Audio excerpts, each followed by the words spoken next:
ಆಚಿ chilli powder. ಸಖತ್ ಖಾರ ಬಣ್ಣ ಮತ್ತು ರುಚಿ ಆಚಿ ಚಿಲ್ಲಿ ಪೌಡರ್. ಇನ್ನು ಹಾಸನದಲ್ಲಿ ಇವತ್ತು ಜೆಡಿಎಸ್ನ ಬೃಹತ್ ಸಮಾವೇಶವನ್ನು ಹಮ್ಮಿಕೊಳ್ಳಲಾಗಿದೆ. ಮಾಜಿ ಪ್ರಧಾನಿ ದೇವೇಗೌಡರು, ಕೇಂದ್ರ ಸಚಿವ ಕುಮಾರಸ್ವಾಮಿ ಸೇರಿದಂತೆ ಜೆಡಿಎಸ್ನ ಎಂಎಲ್ಎ ಎಂಎಲ್ಸಿಗಳೆಲ್ಲರೂ ಕೂಡ ಭಾಗಿಯಾಗಿದ್ದಾರೆ. ಕಾಂಗ್ರೆಸ್ಗೆ ಸೆಡ್ಡು ಹೊಡೆಯೋದಕ್ಕೆ ಶಕ್ತಿ ಪ್ರದರ್ಶನ ನಡೀತಾ ಇದೆ ಜೆಡಿಎಸ್ ವತಿಯಿಂದ. ಸಮಾವೇಶಕ್ಕೆ ಹರಿದು ಬಂದಿದೆ ಜನಸಾಗರ. ಇವತ್ತು ಮಾಜಿ ಪ್ರಧಾನಿ ದೇವೇಗೌಡರು ಮತ್ತು ಕುಮಾರಸ್ವಾಮಿಗೆ ಈ ಸಮಾವೇಶದಲ್ಲಿ ಸನ್ಮಾನ ಕೂಡ ಮಾಡಲಾಗಿದೆ. ಅದು ಸಾಕಷ್ಟು ಇವತ್ತು ಬಾಲಣ್ಣವರಿರ್ಬೋದು ಹೆಸರು ಹೇಳ್ತಾ ಹೋದ್ರೆ ಬಹುಶಃ ಸಮಯ ಸಾಕಾಗ್ಲಿಕ್ಕಿಲ್ಲ. ಯಾಕಂದ್ರೆ ಇನ್ನು ಸನ್ಮಾನ್ಯ ಕುಮಾರಣ್ಣವರು, ರೇವಣ್ಣ ಸಾಹೇಬರು ದೊಡ್ಡವರು ಮಾತನಾಡ್ತಕ್ಕಂಥದ್ದಿದೆ. ಹಾಗಾಗಿ ಹೆಚ್ಚು ಸಮಯ ತೆಗೆದುಕೊಳ್ಳೋಕೆ ಆಗೋದಿಲ್ಲ. ದಯಮಾಡಿ ಯಾರನ್ನೆಲ್ಲ ಭಾವಿಸಬಾರ್ದು. ಇವತ್ತಿನ ಈ ಕಾರ್ಯಕ್ರಮದ ಸಂಪೂರ್ಣ ಯಶಸ್ಸು ಯಾರಿಗಾದ್ರೂ ದೊರಕಬೇಕು ಅಂತಕ್ಕಂಥದ್ದಾದ್ರೆ ಅದು ನಮ್ಮ ಪಕ್ಷದ ನಿಷ್ಠಾವಂತ ಕಾರ್ಯಕರ್ತ ಬಂಧುಗಳಿಗೆ ಸಲ್ಲಬೇಕು ಅಂತಕ್ಕಂಥದ್ದು ಈ ಸಂದರ್ಭದಲ್ಲಿ ನಾವೆಲ್ಲರೂ ಕೂಡ ಹೇಳಬೇಕಾಗ್ತದೆ. ಕೇವಲ ಹಾಸನ ಜಿಲ್ಲೆ ಅಷ್ಟೇ ಅಲ್ಲ, ರಾಜ್ಯಾದ್ಯಂತ ಹಲವಾರು ಜಿಲ್ಲೆಗಳಿಂದ, ಹಲವಾರು ತಾಲೂಕುಗಳಿಂದ, ಹಲವಾರು ಹಳ್ಳಿಗಳಿಂದ ಇವತ್ತು ತಾವೆಲ್ಲರೂ ಕೂಡ ಈ ಕಾರ್ಯಕ್ರಮದ ಯಶಸ್ಸಿಗೆ ಒಂದು ಪಾತ್ರವನ್ನು ವಹಿಸ್ತಕ್ಕಂಥದಕ್ಕೆ ತಮ್ಮೆಲ್ಲರ ಬಿಡುವಿಲ್ದಿರೋ ಸಮಯದಲ್ಲಿ ಬಿಡುವು ಮಾಡಿಕೊಂಡು ಇವತ್ತು ನೀವು ಬೆಳೆಸಿರ್ತಕ್ಕಂಥ, ನೀವು ಹರಿಸಿರ್ತಕ್ಕಂಥ ಮಣ್ಣಿನ ಮಗ, ರೈತರ ಮಗ, ಇವತ್ತು ಒಬ್ಬ ರೈತರ ಮಗ ದೇಶದ ಕೆಂಪುಕೋಟೆಯ ಬಾವುಟವನ್ನು ಹಾರಿಸ್ತಕ್ಕಂಥದಕ್ಕೆ ಇವತ್ತು ಏನಾದರೂ ಕಾರಣಕರ್ತಿದ್ರೆ ಅದು ಪುಣ್ಯಾತ್ಮ ಹಾಸನ ಜಿಲ್ಲೆಯ ತಂದೆ ತಾಯಿಗಳು ಅಂತಕ್ಕಂಥದ್ದು ಈ ಸಂದರ್ಭದಲ್ಲಿ ನಾವು ಎಂದೂ ಕೂಡ ಮರೀಲಿಕ್ಕಾಗೋದಿಲ್ಲ. ಪ್ರತಿ ಕ್ಷಣವೂ ಕೂಡ ಈ ವಿಚಾರವನ್ನ ಸ್ಮರಿಸ್ಕೊಳ್ತೇವೆ. ಬಹುಶಃ ನಿಮ್ಮೆಲ್ಲರಿಗೂ ಗೊತ್ತಿದೆ, ಇವತ್ತು 25ನೇ ವರ್ಷದ ರಜತ ಮಹೋತ್ಸವ ಆಚರಣೆಯನ್ನು ಹಾಸನ ಜಿಲ್ಲೆಯಲ್ಲಿ ಏನು ಮಾಡ್ತಾ ಇದ್ದೇವೆ. ಸಾಕಷ್ಟು ಜನ ರಾಜಕೀಯ ನಾಯಕರುಗಳು ಅವರ ರಾಜಕೀಯ ಪ್ರಾತಿನಿಧ್ಯ ಸಿಗ್ತಕ್ಕಂಥದಕ್ಕೆ ಅವರ ಸ್ವ ಹಿತಾಸಕ್ತಿಯಿಂದ ಸಾಕಷ್ಟು ರಾಜಕೀಯ ಪಕ್ಷಗಳನ್ನ ಚುನಾವಣೆ ಸಂದರ್ಭದಲ್ಲಿ ಮಾಡಿದ್ರು. ಆದರೆ ಇಲ್ಲಿವರೆಗೂ ಕೂಡ ಯಾರು ಕೂಡ ಪ್ರಾದೇಶಿಕ ಪಕ್ಷವನ್ನ ಕಟ್ಟಿ ಇಲ್ಲಿವರೆಗೂ ಉಳಿಸ್ಕೊಂಡು ಹೋಗ್ತಕ್ಕಂಥ ನಿದರ್ಶನ ನಮ್ಮ ಕರ್ನಾಟಕ ರಾಜ್ಯದಲ್ಲಿ ನಾವು ನೋಡ್ಲಿಕ್ಕೆ ಸಾಧ್ಯ ಇಲ್ಲ.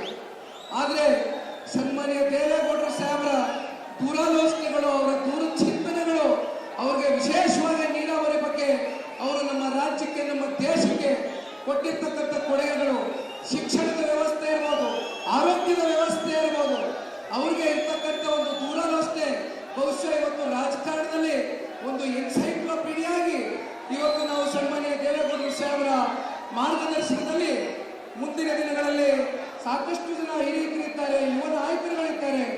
ಮುಂದೆ ಬರ್ತಕ್ಕಂಥ ಯುವ ಪೀಳಿಗೆಗಳಿಗೆ ಸನ್ಮಾನ್ಯ ದೇವೇಗೌಡರ ಸಾಹೇಬರು ಸ್ಫೂರ್ತಿಯಾಗಿ ನಿಲ್ತಾರೆ ಅಂತಕ್ಕಂಥದ್ದು ಈ ಸಂದರ್ಭದಲ್ಲಿ ನಾವೆಲ್ಲರೂ ಗಟ್ಟಿಯಾಗಿ ನಂಬಿಕೊಂಡಿದ್ದೇವೆ. ಹಾಗಾಗಿ ಇವತ್ತಿನ ಈ ವಿಶೇಷವಾದಂಥ ಒಂದು ಕಾರ್ಯಕ್ರಮಕ್ಕೆ ತಾವೆಲ್ಲರೂ ಕೂಡ ಪಾದಾರ್ಪಣೆಯನ್ನು ಮಾಡಿದ್ದೀರಿ. ವಿಶೇಷವಾಗಿ ಹಳ್ಳಿಗಳಿಂದ ತಾಯಂದಿರುಗಳು ಬಂದಿದ್ದೀರಿ, ಯುವಕರು ಬಂದಿದ್ದೀರಿ, ಹಿರಿಯರು ಬಂದಿದ್ದೀರಿ. ಬಹುಶಃ ನಿಮ್ಮ ಮನಸ್ಸುಗಳಲ್ಲಿ ಪ್ರೀತಿ ಇಲ್ಲದೆ ಹೋಗಿದ್ರೆ ಬಹುಶಃ ನೀವು ಇಲ್ಲಿವರೆಗೂ ಬರ್ತಾ ಇರಲಿಲ್ಲ. ಆದರೆ ಆ ಒಂದು ಪ್ರೀತಿ ಇವತ್ತೇನು ನಮಗೆ ಸದಾಕಾಲ ತೋರಿಸ್ಕೊಂಡು ಬಂದಿದ್ದೀರಿ. ಅದರಲ್ಲೂ ವಿಶೇಷವಾಗಿ ಹಾಸನ ಜಿಲ್ಲೆಯಲ್ಲಿ ಸನ್ಮಾನ್ಯ ದೇವೇಗೌಡರ ಸಾಹೇಬರು 1962ನೇ ಇಸ್ವಿನಲ್ಲಿ ಅವತ್ತು ಕಾಂಗ್ರೆಸ್ನಲ್ಲಿ ಟಿಕೆಟ್ ಸಿಗಬೇಕಾಗಿತ್ತು. ಆದರೆ ಕೊನೆಯ ಹಂತದ ಬೆಳವಣಿಗೆ ಕಾಂಗ್ರೆಸ್ನಲ್ಲಿ ಟಿಕೆಟ್ ಕೈ ತಪ್ಪೋಯ್ತು.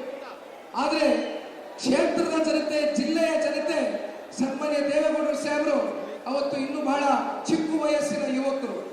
ಇಂಥೊಬ್ಬ ಯುವಕರು ನಮ್ಮ ರಾಜ್ಯಕ್ಕೆ, ನಮ್ಮ ದೇಶಕ್ಕೆ ಮುಂದಿನ ದಿನಗಳಲ್ಲಿ ಒಂದು ಮಾದರಿ ಆಗ್ತಾರೆ ಅಂತಕ್ಕಂಥ ಚಿಂತನೆಯಿಂದ ನೀವೆಲ್ಲರೂ ಕರೆತಂದು ಸನ್ಮಾನ್ಯ ದೇವೇಗೌಡರ ಸಾಹೇಬ್ರನ್ನ 62ನೇ ಇಸ್ವಿನಲ್ಲಿ ನೀವು ಚುನಾವಣೆಗೆ ನಿಲ್ಲಿಸಿ ಅವ್ರಿಗೆ ಗೆಲುವನ್ನ ತಂದುಕೊಡೋ ಮೂಲಕ ಸುದೀರ್ಘವಾದಂಥ 64 ವರ್ಷದ ರಾಜಕೀಯದ ಜೀವನದ ಉದ್ದಗಲಕ್ಕೂ ಕೂಡ ಹೋರಾಟ ಅನ್ನೋದನ್ನ ಒಂದು ಬಿಟ್ಟು ಬಹುಶಃ ಅವ್ರು ಇನ್ಯಾವುದ್ರ ಬಗ್ಗೆನೂ ಕೂಡ ಆಲೋಚನೆ ಮಾಡಿಲ್ಲ. ಯಾವತ್ತಿಗೂ ಕೂಡ ಅಧಿಕಾರವನ್ನ ಅಂಟಿಕೊಂಡು ಕೂತ್ಕೊಳ್ತಕ್ಕಂಥ ವ್ಯಕ್ತಿ ಅಲ್ಲ ಅಂತಕ್ಕಂಥದ್ದನ್ನ ಅನೇಕ ಸಂದರ್ಭದಲ್ಲಿ ಸಾಬೀತು ಮಾಡಿದ್ದಾರೆ. ಬಹುಶಃ ಅವರ ಒಂದು ಮಾರ್ಗದರ್ಶನದಲ್ಲಿ ನಾವೇನು ಇತ್ತೀಚಿನ ದಿನಗಳಲ್ಲಿ ಹೋರಾಟಗಳನ್ನ ಕೈಗೆತ್ತಿಕೊಂಡಿದ್ದೇವೆ. ಇವತ್ತಿನ ಹೋರಾಟಗಳನ್ನ ನಾವು ನೋಡಬಹುದು. ಸುಮ್ಮನೆ ಒಂದು ಭಾಷಣ ಮಾಡ್ತಕ್ಕಂಥದ್ದು, 10 ನಿಮಿಷ ವೇದಿಕೆ ಆದ್ರೆ ಅವತ್ತಿನ ಹೋರಾಟಗಳು ಯಾವ ರೀತಿ ಇತ್ತು ಅಂದ್ರೆ ಅದನ್ನ ತಾರ್ಕಿಕ ಹಂತಕ್ಕೆ ತಗೊಂಡು ಹೋಗ್ತಕ್ಕಂತ ಒಂದು ಮೂಲ ಗುರಿಯನ್ನ ಇಟ್ಕೊಂಡು ಸನ್ಮಾನ್ಯ ದೇವೇಗೌಡರು ಸಾಹೇಬರು ಜೀವನ ಪರ್ಯಂತ ಹೋರಾಟವನ್ನ ಮಾಡ್ಕೊಂಡು ಬಂದಿದ್ದಾರೆ. ಬಹುಶಃ ಹೋರಾಟದ ಪ್ರತಿಫಲವೇ ಇವತ್ತು ಈ ಜನತಾದಳ ಪಕ್ಷ ಕರ್ನಾಟಕ ರಾಜ್ಯದಲ್ಲಿ 25 ವರ್ಷಗಳ ಕಾಲ ನಿಮ್ಮಂತ ಪುಣ್ಯಾತ್ಮ ತಂದೆ ತಾಯಂದಿರುಗಳು, ವಿಶೇಷವಾಗಿ ಮತ್ತೆ ಹೇಳ್ತೀನಿ, ಪಕ್ಷದ ನಿಷ್ಠಾವಂತ ಕಾರ್ಯಕರ್ತ ಬಂಧುಗಳು ನಿಸ್ವಾರ್ಥವಾಗಿ ಇವತ್ತು ಈ ಪಕ್ಷಕ್ಕೆ ಸೇವೆಯನ್ನು ಸಲ್ಲಿಸಿದ್ದೀರಿ. ಬಹುಶಃ ಈ ವರ್ಷ ಕಾರ್ಯಕರ್ತರ ಚುನಾವಣೆ ಇದೆ. ಈ ಕಾರ್ಯಕರ್ತರ ಚುನಾವಣೆಯಲ್ಲಿ ನಮ್ಮ MP ಚುನಾವಣೆಗಳಲ್ಲಿ, MLA ಚುನಾವಣೆಗಳಲ್ಲಿ ನೀವು ಯಾವ ರೀತಿ ದುಡಿಮೆ ಮಾಡಿ ನಮ್ಮನ್ನ ಶಾಸಕ ಸ್ಥಾನಕ್ಕೆ ಕರೆ ತಗೊಂಡು ಹೋಗಿದ್ದೀರೋ ಅದೇ ರೀತಿ ಈ ಬಾರಿ ಬರ್ತಕ್ಕಂಥ ಗ್ರಾಮ ಪಂಚಾಯತಿ, ತಾಲೂಕು ಪಂಚಾಯತಿ, ಜಿಲ್ಲಾ ಪಂಚಾಯತಿ ಚುನಾವಣೆಗಳಲ್ಲಿ ಪಕ್ಷದ ಕಾರ್ಯಕರ್ತರ ಕೈಗೆ ಅಧಿಕಾರದ ಚುಕ್ಕಾಣಿಯನ್ನು ಕೊಡಿಸ್ತಕ್ಕಂಥ ಪ್ರತಿಜ್ಞೆಯನ್ನ, ಶಬ್ದವನ್ನ ಇವತ್ತು ಸನ್ಮಾನ್ಯ ದೇವೇಗೌಡರು ಸಾಹೇಬರು, ಕುಮಾರಣ್ಣ ಅವರು, ರೇವಣ್ಣ ಸಾಹೇಬರ ಮುಂದೆ ನಾವೆಲ್ಲ ಕಾರ್ಯಕರ್ತರುಗಳು ಇವತ್ತು ನಮ್ಮ ಕಾರ್ಯಕರ್ತರ ಜೊತೆ ನಿಲ್ತೇವೆ ಅಂತಕ್ಕಂಥದ್ದನ್ನ ಈ ಸಂದರ್ಭದಲ್ಲಿ ಬಹಳ ಗಟ್ಟಿಯಾಗಿ ಹೇಳಲಿಕ್ಕೆ ಬಯಸ್ತೇನೆ. ಬಹುಶಃ ನೀವೆಲ್ಲ ನೋಡಿರ್ಬೋದನ್ನ, ಇತ್ತೀಚಿನ ದಿನಗಳಲ್ಲಿ ಕಾಂಗ್ರೆಸ್ನ ಸರ್ಕಾರದ ಸಾಧನೆಗಳನ್ನ ಮುಂದಿಟ್ಕೊಂಡು, ಅಂದ್ರೆ ಸಾಧನೆ ಏನಿಲ್ಲ, ಸಾಧನೆ ಶೂನ್ಯ, ಸಾಧನೆಯ ಹೆಸರಲ್ಲಿ ಕಾರ್ಯಕ್ರಮವನ್ನ ಮಾಡಿದ್ರು. ಆ ಕಾರ್ಯಕ್ರಮ ಅವರ ಸಾಧನೆ ಬಗ್ಗೆ ಮಾತನಾಡೋದಕ್ಕಿಂತ ಹೆಚ್ಚಾಗಿ ಸನ್ಮಾನ್ಯ ದೇವೇಗೌಡರು ಸಾಹೇಬರು ಹಾಗೂ ದೇವೇಗೌಡರ ಕುಟುಂಬವನ್ನ ಯಾವ ರೀತಿ ನಾವು ಟೀಕಿಸಬಹುದು, ಜಿಲ್ಲೆಯಿಂದ ಓಡಿಸ್ತಾರಂತೆ ದೇವೇಗೌಡರ ಕುಟುಂಬವನ್ನ ಕಾಂಗ್ರೆಸ್ನವರು ಜಿಲ್ಲೆಯಿಂದ ಓಡಿಸ್ತಾರೆ. ಹಾಸನದಲ್ಲಿ ನಡೀತಾ ಇರತಕ್ಕಂಥ JDS ಸಮಾವೇಶದಲ್ಲಿ ನಿಖಿಲ್ ಕುಮಾರಸ್ವಾಮಿ ಭಾಷಣವನ್ನು ಕೇಳ್ತಾ ಇದ್ರಿ. ಬಹುತೇಕ ದೊಡ್ಡ ಪ್ರಮಾಣದಲ್ಲೇ ಈಗ JDS ಬೆಂಬಲಿಗರು ಈ ಕಾರ್ಯಕ್ರಮದಲ್ಲಿ ಸೇರಿದ್ದಾರೆ. ಇನ್ನೂ ಕೂಡ ಕೇಂದ್ರ ಸಚಿವ ಕುಮಾರಸ್ವಾಮಿ ಅವರು, ಮಾಜಿ ಪ್ರಧಾನಿ ದೇವೇಗೌಡರು ಎಲ್ಲರೂ ಕೂಡ ಭಾಷಣ ಮಾಡಲಿಕ್ಕಿದೆ.